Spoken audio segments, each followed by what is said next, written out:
এরকম চিপস নামের বস্তা ভরা বীজ যদি কেউ দেয়, এগুলা মাটিতে রাখবেন, হয় লাথি মেরে ফেলে দিবেন, আর না হলে এরকম করে ফাটাই ফেলে দিবেন।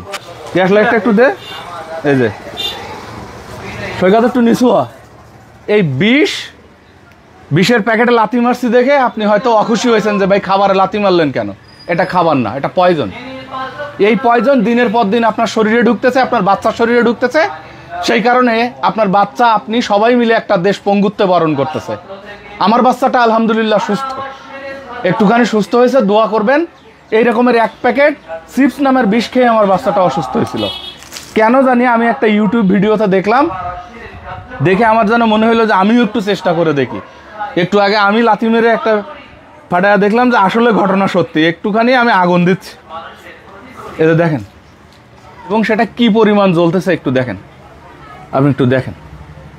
এখন হলো ডিসিশন আপনার, আপনি লাথি মারবেন নাকি আপনার কোমলমতি 1-2 বছরের ছোট্ট শিশু যার লিভারটা এতটুকু, সেই বাচ্চাকে খাওয়ায় আপনি লিভারকে পঙ্গু করে দিবেন।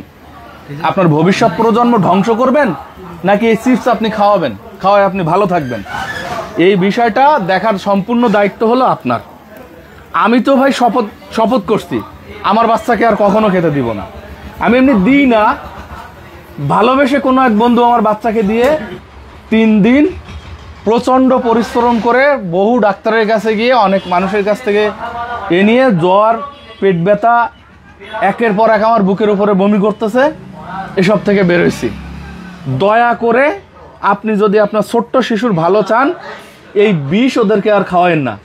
একটা খাবার কিভাবে এরকম করে জ্বলতে পারে, একেবারে কিভাবে এরকম করে একটা খাবার জ্বলতে পারে? এটা আলুর চিপস নাম দিছে, এখানে আলু কোথায়?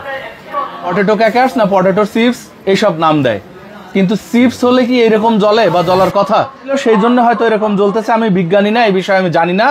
আপনি যদি জেনে থাকেন ডেফিনেটলি কমেন্টে জানাবেন যে আসলে কোনো খাবার, সাধারণ কোনো খাবার বা একটা চিপস কি এরকম জ্বলার কথা ছিল কিনা। একটা চিপস কখনো এরকম আগুন ধরে জ্বলার কথা ছিল কিনা আপনি কমেন্টে জানাবেন, এবং সেই সাথে এই ভিডিওটা শেয়ার করে সকলের কাছে ছড়িয়ে দিবেন, যেন আমার ছোট্ট সোনামণি যেভাবে এই চিপস খেয়ে অসুস্থ হয়েছিল, এরকমের অসুস্থ কেউ আর না হয়।